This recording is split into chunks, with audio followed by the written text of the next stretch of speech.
Je connais les projets que j'ai formés sur vous, dit le Seigneur, projets de paix et non de malheur, afin de vous donner un avenir et de l'espérance. Vous me prierez, je vous exaucerai. Vous me chercherez et vous me trouverez. Si vous me cherchez de tout votre cœur, vous me trouverez. Je me laisserai trouver par vous, dit le Seigneur. Vous serez mon peuple, je serai votre Dieu. Parole du prophète Jérémie au chapitre 29. La grâce de notre Seigneur Jésus-Christ, l'amour de Dieu le Père et la communion du Saint-Esprit sont avec nous tous aujourd'hui. Dans son journal du curé de campagne, à propos de la grâce qui nous est faite, Georges Bernanos fait dire au curé Torcy: « Il est terrible de tomber entre les mains du Dieu vivant.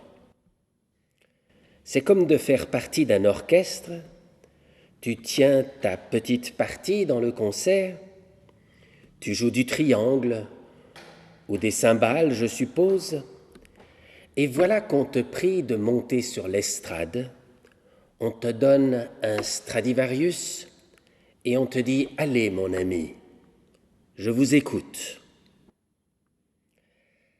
Bernanos exprime par là la confiance que Dieu nous fait par pure grâce. Dieu nous confie et nous invite à jouer sur son propre instrument pour que notre joie, la joie, soit parfaite. Merci de nous rejoindre aujourd'hui sur le site de la paroisse de Chênes pour ce dernier culte confiné. Dès dimanche prochain, 31 mai, 5e dimanche du mois, nous pourrons retourner au temple pour le culte de Pentecôte. Il y aura certes des règles à respecter, mais nous ferons au mieux. S'il fait beau et si nous sommes nombreux, nous pourrons peut-être déborder sur le cimetière, moyennant une installation adéquate. Cela dit, le conseil de paroisse se retrouve ce mardi soir. Dès lors, pour tout renseignement, merci de contacter le secrétariat paroissial, le site de la paroisse ou encore les pasteurs dès le mercredi 27 mai.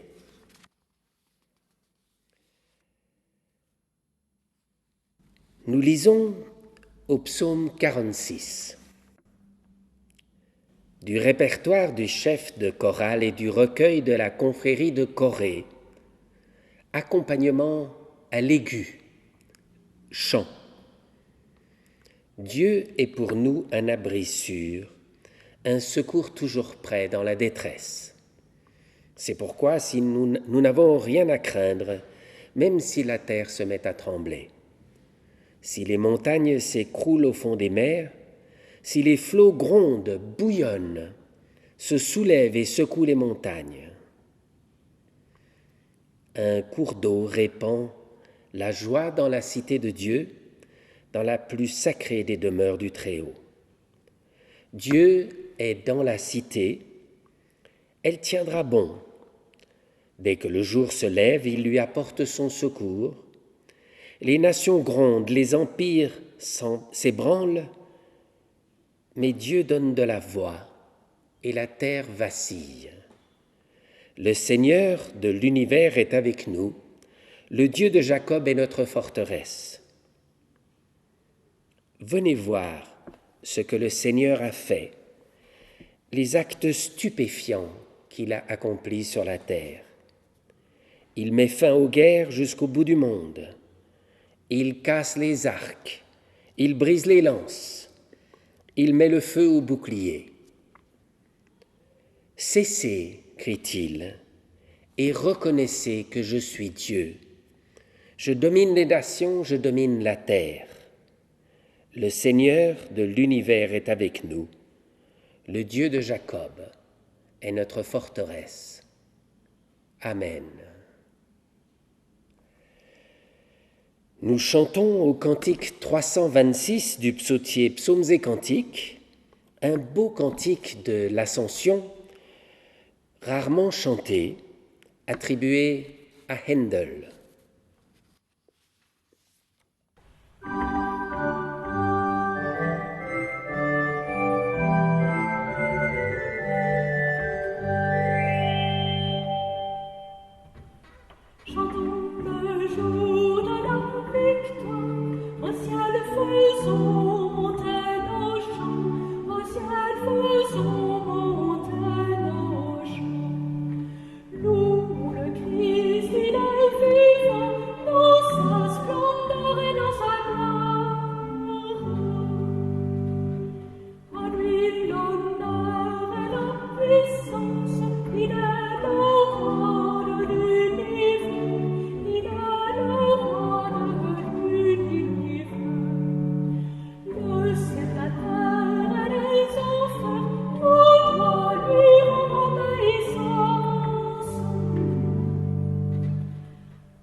Nous lisons dans l'Évangile selon Jean, au chapitre 17, les versets 1 à 11. Après avoir ainsi parlé, Jésus leva les yeux au ciel. Il dit : « Père, l'heure est venue, glorifie ton Fils, afin que ton Fils te glorifie. Et que selon le pouvoir sur toute chair que tu lui as donné, il donne la vie éternelle à tous ceux que tu lui as donnés. Or, la vie éternelle, c'est qu'ils te connaissent toi, le seul vrai Dieu et celui que tu as envoyé, Jésus le Christ. Je t'ai glorifié sur la terre, j'ai achevé l'œuvre que tu m'as donnée à faire. Maintenant, Père, glorifie-moi auprès de toi de cette gloire que j'avais auprès de toi avant que le monde fût. J'ai manifesté ton nom aux êtres humains que tu as tirés du monde pour me les donner. Ils étaient à toi, tu me les as donnés, ils ont observé ta parole. Ils savent maintenant que tout ce que tu m'as donné vient de toi, que les paroles que je leur ai données sont celles que toi tu m'as données. Ils les ont reçues. Ils ont véritablement connu que je suis sorti de toi. Ils ont cru que tu m'as envoyé. Je prie pour eux. Je ne prie pas pour le monde, mais pour ceux que tu m'as donnés. Ils sont à toi, et tout ce qui est à moi est à toi, comme tout ce qui est à toi est à moi, et j'ai été glorifié en eux. Désormais, je ne suis plus dans le monde. Eux restent dans le monde, tandis que moi je vais à toi, Père Saint. Garde-les en ton nom que tu m'as donné, pour qu'ils soient un, comme nous sommes un. Et dans le livre des Actes des Apôtres, ce passage qui suit immédiatement le jour de l'Ascension. Quittant alors la colline, appelée Mont des Oliviers, les disciples regagnèrent Jérusalem. Cette colline n'en est distante que d'un chemin de sabbat. À leur retour, ils montèrent dans la chambre haute où se retrouvaient Pierre, Jean, Jacques et André, Philippe et Thomas, Barthélemy et Matthieu, Jacques, fils d'Alphée, Simon le Zélote et Jude, fils de Jacques. tous, unanimes, étaient assidus à la prière avec quelques femmes, dont Marie, la mère de Jésus, et avec les frères de Jésus.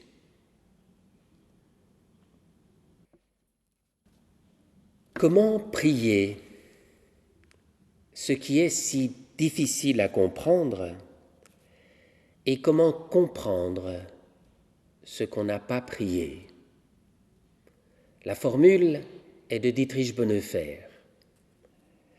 Elle pourrait résumer ce que nous sommes invités à méditer en ce 7e dimanche du temps de Pâques. Jeudi dernier, il y a donc 4 jours, nous avons fêté l'Ascension. Cette fête célèbre la montée du ressuscité vers Dieu 40 jours après Pâques. Ce laps de temps, à sa façon, récapitule symboliquement toutes les quarantaines bibliques. 40 ans d'exode dans le désert, 40 jours de Moïse sur le Sinaï, 40 jours de jeûne d'Élie avant de découvrir Dieu dans un souffle ténu, 40 jours des tentations de Jésus au désert. Pendant ces 40 jours entre Pâques et l'Ascension, Jésus a tout réexpliqué à ses disciples, encore une fois. Eux qui étaient totalement désemparés après la crucifixion et même encore après la résurrection. Dimanche prochain, nous fêterons Pentecôte, le moment où Dieu envoie le Saint-Esprit, présence du Christ par le souffle, pour accomplir sa présence et sa promesse de ne pas nous laisser orphelins. Le 7e dimanche du temps de Pâques tient lieu en quelque sorte de temps entre. Un peu comme le samedi saint est un temps entre la crucifixion et l'aube de Pâques. La tradition de l'Église propose pour ce jour la prière dite sacerdotale que nous venons de lire en Jean 17. Elle propose de faire de ce temps entre, comme de tous les moments de transition de notre vie, une prière. C'est ce que la première communauté a pratiqué, comme en témoigne l'extrait du livre des Actes des Apôtres que vous venez d'entendre. La tradition s'appuie sur la prière d'adieu de Jésus quelques instants avant son arrestation pour habiter ce temps. Cette prière clôt 3 chapitres de discours d'adieu de Jésus à ses disciples. Les spécialistes s'accordent pour dire qu'il s'agit d'une synthèse qui rassemble l'essentiel du discours d'adieu qui a eu lieu auparavant. Cela signifie que Jésus a choisi de clore son ministère d'enseignement, d'interpellation, de guérison, non pas par une ultime doctrine, mais par une prière. Cela suggère-t-il qu'à un moment donné, les beaux discours, les mots choisis, la force de conviction, la doctrine la plus juste, tout cela s'arrête et n'a plus cours. On peut le penser. Dans notre passage, Jésus précise bien « J'ai achevé l'œuvre que tu m'as donné à faire dans le monde. »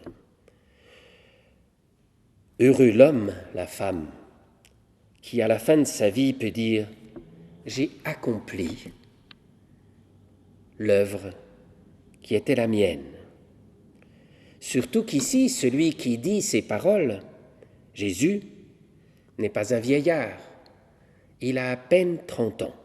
« J'ai achevé l'œuvre. » À un moment donné, c'est bon. Ainsi, au terme de son discours d'adieu, Jésus lève les yeux vers le ciel, dit « Père ». Jésus prie. Ses disciples viennent d'entendre son discours, son dernier discours, et là, ils participent à sa prière. Je me suis imaginé un bref instant un père de famille sur son lit de mort qui rassemble les siens autour de lui. Chacun pense à d'ultimes directives que l'aïeul va donner, peut-être à sa part d'héritage.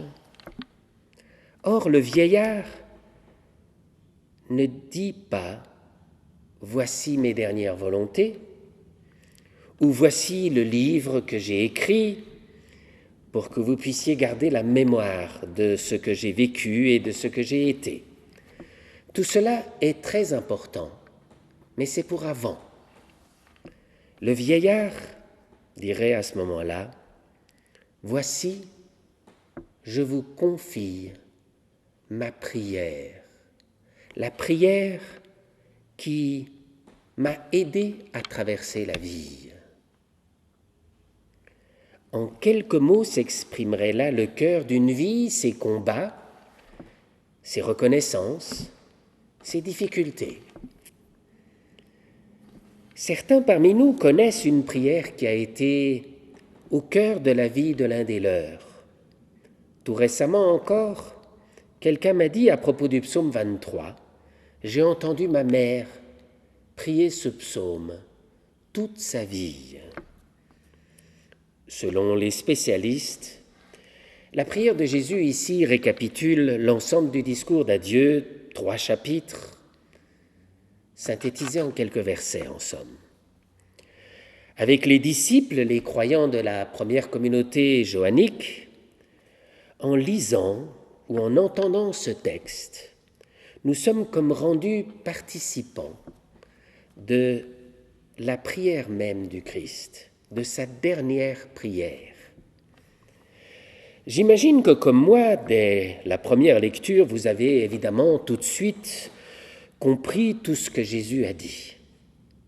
Les disciples, quant à eux, s'étaient dit les uns aux autres quelques instants auparavant, quelques versets auparavant, « Qu'a-t-il voulu dire ?»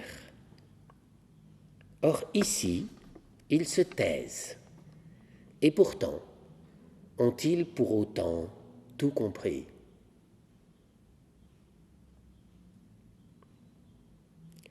Comment prier ce qui est incompréhensible? Comment comprendre ce qu'on n'a pas prié? Disait Bonnefer. Magnifique formule, vous en conviendrez, qui nous rejoint à la fois dans le mystère qui est au cœur de nos vies, ces questions, ces excès, ces moments de combat, d'humiliation parfois, d'abandon, de maladie, de faim, de peur, d'abattement, de pénitence, tantôt même de colère contre l'ennemi, contre l'adversaire, de demande de justice ou de réparation, mais aussi de louange, de confiance retrouvée enfin, d'émerveillement face à la création. On retrouve tout cela dans la diversité des psaumes. Cette formule de Bonnefer, comment prier ce qui est si difficile à comprendre, ce qui est incompréhensible, et comment comprendre ce qu'on n'a pas prié, cette formule rejoint autant les disciples à cette heure ultime de la vie de leur Maître et Seigneur que dans ces jours que nous traversons.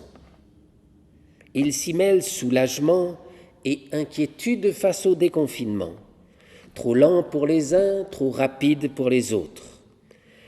Espoir d'un changement, d'un non-retour à avant.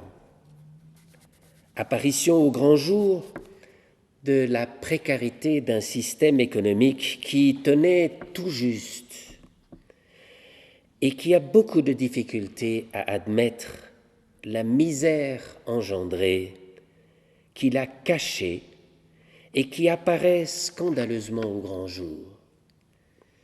Oubli de la migration, qui n'a pas cessé parce qu'on n'en parle plus. Il est vrai que parfois, faute de l'empoigner, on préfère la taire, ignorer le problème. Alors cette formule de Bonnefer accompagne la vie de l'Église dans sa pratique communautaire, autant que celle du croyant dans sa spiritualité individuelle. Au cœur de la Bible, il y a un livre entier de prières appelé les psaumes. Beaucoup d'entre nous lisent ces textes, s'en servent comme de modèles à leur disposition pour formuler leurs propres prières. Il y en a en effet pour toutes les situations de la vie. Peut-être conviendrait-il cependant, en les lisant, de ne pas les réduire à des paroles qui deviendraient juste notre prière, mais de leur restituer sans cesse leur valeur de parole de Dieu, de prière de Dieu, appelée à nous décentrer. Jésus, à sa manière, dans sa dernière prière, nous emmène dans cette même dynamique où il est à la fois celui qui prie et celui qui exauce la prière. L'identité entre celui qui prononce la prière et celui qui l'entend est manifeste dans la prière sacerdotale. Vouloir résoudre la difficulté par l'artifice des deux natures humaine et divine de Jésus n'aide pas. Comprendre en revanche la part de prise en charge de Dieu dans la prière, ici dans la prière de Jésus, mais déjà dans chacun des psaumes et peut-être dans chacune de nos prières, me paraît beaucoup plus porteur. La prière se révèle alors comme un outil pour accompagner les tournants de la vie, pour sortir de la répétition du même, de la projection de soi, et pour se laisser accompagner dans toutes nos peurs de changement par Dieu lui-même, en Jésus-Christ. On remarquera en passant que les mots employés par Jésus dans sa dernière prière sont singulièrement proches de ceux du Notre Père. On y retrouve l'invocation de Dieu comme Père, la reconnaissance du nom et la demande de protection contre le mal. Certains pensent que nous prononçons parfois cette prière trop vite pendant nos cultes et que cela ne leur permet pas d'assimiler chaque mot, de comprendre chaque mot, d'arriver à le penser. Cela dit, pour aucune de nos prières, il n'est nécessaire de tout comprendre, puisque celui qui prie se sait à un tournant. Il pressent qu'il convient avant tout de laisser Dieu agir en lui. Il sait que le secret d'une action vraiment nouvelle va passer par ce détour. Alors, que fait Jésus dans sa prière? Il parle de l'heure de la gloire, de sa gloire. Le mot revient 6 fois dans ce passage. Gloire, c'est un mot qui peut paraître un peu singulier, voire abstrait. Gloire, en hébreu, cela veut dire le poids, et en grec, cela veut dire l'éclat. Ici, Jésus dit « Père, l'heure est venue, glorifie ton Fils afin que ton Fils te glorifie. » Glorifie ton Fils, donne-lui tout son poids. Ce qui est étrange, c'est que Jésus demande la gloire, le poids à son Père, au moment où sa mort sur la croix est imminente. Cette demande surprend. L'auriez-vous mise en effet à cet endroit-là? L'auriez-vous attendu à cet endroit? Et pas plutôt lorsque Jésus a accompli l'un de ses nombreux miracles, ou lorsqu'il a multiplié les pains avec 3 bouchées de pain, nourri 5000 personnes. La pasteur Danielle Claire disait un jour « Imaginez un seul instant ce que cela donnerait si la gloire était réservée uniquement aux moments glorieux, comme les miracles et la résurrection. Imaginez ce que cela voudrait dire pour les moments difficiles de notre vie et ce que cela pourrait vouloir dire même de la mort. Se représenter la gloire en lien avec la résurrection, c'est relativement facile. Toute l'iconographie l'a fait, représentant Jésus, la main levée, avec même, pour l'iconographie orthodoxe, les doigts levés. Mais alors que deviendraient tous ces moments de nos vies où nous n'avons pas pu, pas vu, où nous n'avons pas su faire, où nous avons le sentiment d'avoir échoué, tous ces moments de misère, d'épreuve, douloureux, de cris, de désespoir, marqués du sceau de la mort. Si dans son ultime prise de parole, dans sa prière à l'horizon de la croix, Jésus, à ce moment précis, a demandé la gloire, celle qui glorifie Dieu, ne serait-ce pas pour que nous puissions considérer qu'une vie accomplie n'est pas qu'insouciance et réussite, bonheur et reconnaissance? La prière, parole de Dieu, volonté de Dieu en nous, est comme l'ouverture à la transition, au changement de compréhension de la vie. En retournant au texte biblique, nous découvrons qu'à côté du mot « gloire », qui revient 6 fois, il y a un verbe qui, lui, revient 11 fois. C'est le verbe « donner ». La prière de Jésus et la prière tout court serait-elle une manière de retrouver le don, de se réancrer dans le don de Dieu, le don premier de la vie? Lorsqu'on renoue avec le don, la vie n'est plus affaire de culpabilité ou de regret. On n'a plus besoin de se cacher la misère et d'éviter d'y penser. La vie retrouve son sens du partage et du pardon à soi et aux autres. À ce propos, est-ce vraiment absurde de considérer qu'à côté de chaque femme de ménage qui doit faire la queue au Vernet pour manger, se tienne solidairement le patron qu'il avait embauché? On peut comprendre que quelqu'un qui a perdu lui-même son travail renonce aux prestations de sa femme de ménage. Légalement, il reste cependant tenu par des dispositions qui protègent sa femme de ménage. Éthiquement, dès lors que la situation du Covid-19 frappe solidairement tous les deux,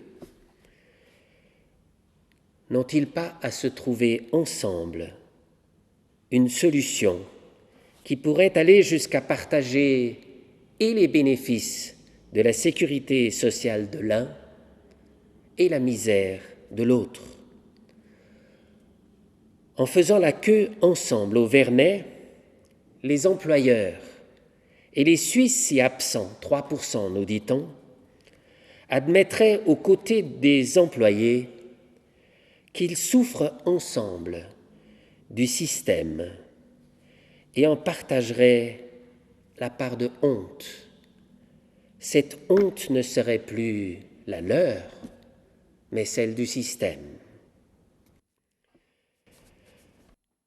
En répétant le verbe « donner » dans sa prière, Jésus se décentre lui-même et tel un arbre qui va puiser sa force dans ses racines. Il réancre sa prière en Dieu, dans le don de Dieu. Cette façon d'agir, à ce tournant clé de sa vie et de sa mission, est une belle invitation adressée à l'Église pour son ministère de prière en vue d'accompagner le changement. Pour conclure, un mot sur cette parole surprenante de Jésus qui bouscule. Je prie pour eux, je ne prie pas pour le monde, mais pour ceux que tu m'as donnés. Cela paraît contraire à l'idée que l'on se fait d'un Dieu généreux qui aime tout le monde, qui transparaît ailleurs dans la Bible, et clairement. Peut-être convient-il simplement d'admettre qu'entrer dans la dimension du don et de la bienveillance de Dieu ne va pas de soi et surtout ne peut pas être imposée. Cette entrée requiert même pour Dieu, pour Jésus, des personnes ouvertes aux dons offerts sans rien attendre en retour. À propos de la foi, beaucoup disent « cela me vient de mon père, de ma mère ». Parfois, les mêmes reconnaissent avoir eu le sentiment de n'avoir pas su transmettre à leurs enfants la foi qui les anime.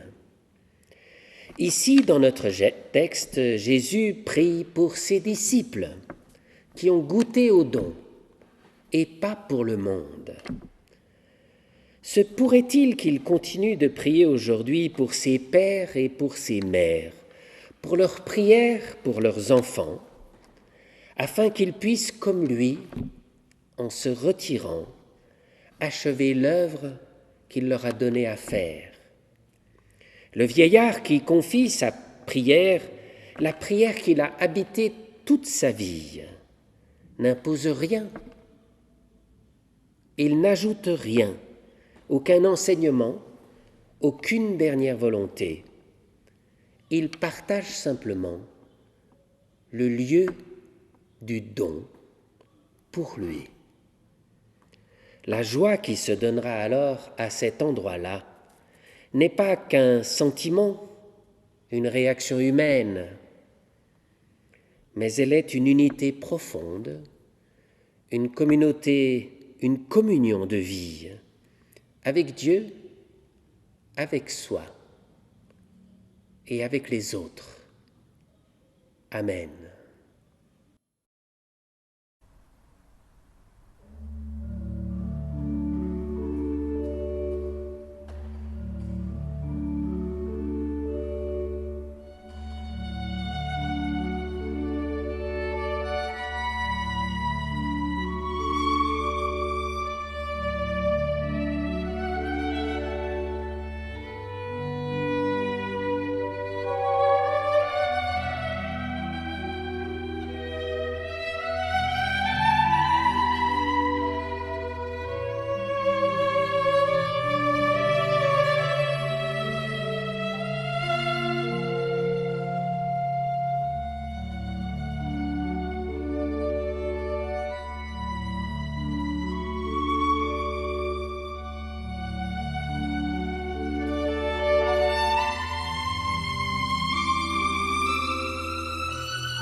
Après cette très belle pièce de musique que nous venons d'entendre, je vous propose un texte de Dietrich Bonhoeffer, du jeune Bonhoeffer.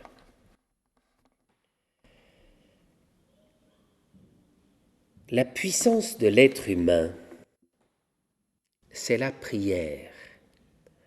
Dès ta jeunesse, habitue-toi à la prière. Prier, c'est prendre son souffle auprès de Dieu. Prier, c'est donner sa vie à Dieu et la lui consacrer. Prier, c'est se confier à Dieu. Lorsque le soir tu t'allonges pour t'endormir, joins tes mains, fais silence en toi et demande à Dieu de venir auprès de toi. Ensuite, dis-lui comment tu as passé ta journée et si tu l'as sanctifiée ou profanée. Dis-lui si tu as passé ta journée avec amour ou avec colère, avec paix ou haine, dans le bien ou dans le mal, dans la pureté ou dans la souillure. Ensuite, prie pour ton âme, afin que Dieu la rende sainte et pure. Puis, aie honte du mal que tu as fait, et réjouis-toi du bien que tu as fait. Enfin, devant les yeux de Dieu, nomme ceux qui t'aiment. Remercie Dieu de ce qu'il t'a donné ta mère et ton père, de ce qu'il te donne des amis qui t'aiment, et prie-le de demeurer auprès de chacun d'eux. Et si un jour tu as quelque chose que tu ne voudrais confier à personne, sache que Dieu voit, qu'il sait tout. Va vers lui et de nuit, lorsque tout est calme et endormi, déverse sur lui ton cœur agité et il te donnera le repos. Mon ami, ne l'oublie pas. C'est par la prière que tu deviendras fort.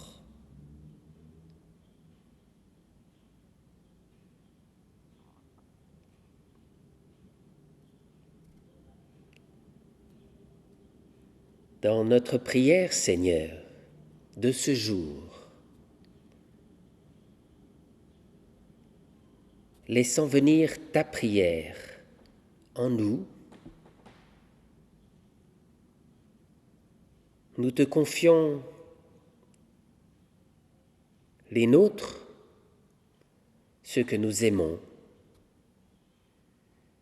mais aussi tous ceux et celles avec lesquels, pour nous, c'est difficile.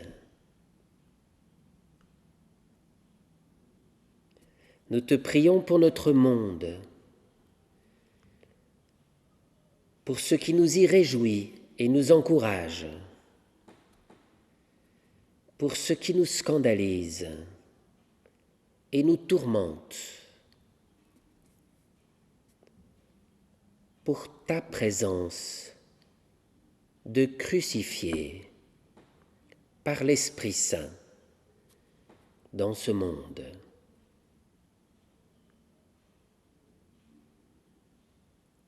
Écoutant ta prière en nous, ton esprit en nous,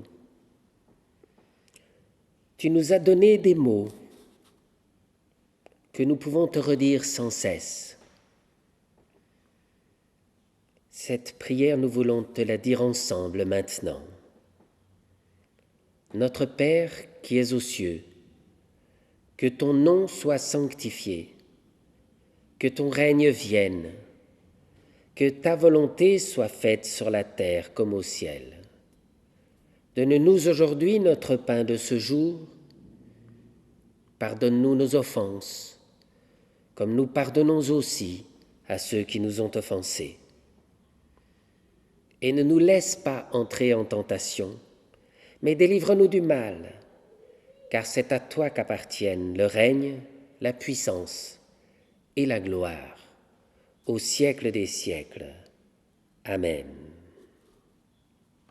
Au cantique du cœur à cœur, numéro 102, nous chantons les 2 strophes du chant « Les mains ouvertes devant toi, Seigneur ».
Nous remercions de tout cœur Anne Boels et Patrick Schleuter d'avoir un jour osé monter sur l'estrade pour jouer au piano et à l'orgue pour Anne et au violon pour Patrick. Vous aurez certainement reconnu chez chacun d'eux le Stradivarius de Dieu qui prie et chante la grâce infinie de Dieu. Nous remercions Néré Zabsonré et son équipe d'avoir été depuis le premier dimanche du confinement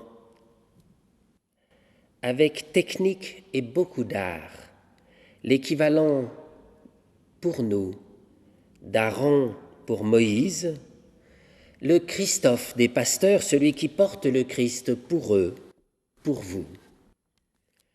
Dimanche prochain, vous pourrez enfin vous soulager de toutes les collectes rentrées que vous avez retenues ces 13 cultes passés en confinement. Dimanche prochain, vous pourrez enfin vous soulager de toutes les collectes rentrées que vous avez retenues ces 13 cultes passés en confinement. C'est Gabriel Amissi qui présidera ce culte. Vous savez qu'entre les pasteurs, nous faisons un concours, évidemment, de la plus belle collecte entre les pasteurs. Alors là, ça sera clairement Gabriel qui bénéficiera de votre don dans sa liste, mais il le vaut bien. Nous recevons la bénédiction de la part de Dieu. Dieu vous bénit, il vous garde, il fait resplendir sur vous son visage, il vous fait grâce, il porte sur vous son regard et vous donne sa paix. Dieu vous bénit, le Père, le Fils et le Saint-Esprit, et il fait de vous tous une bénédiction pour les autres dans ce monde. Amen.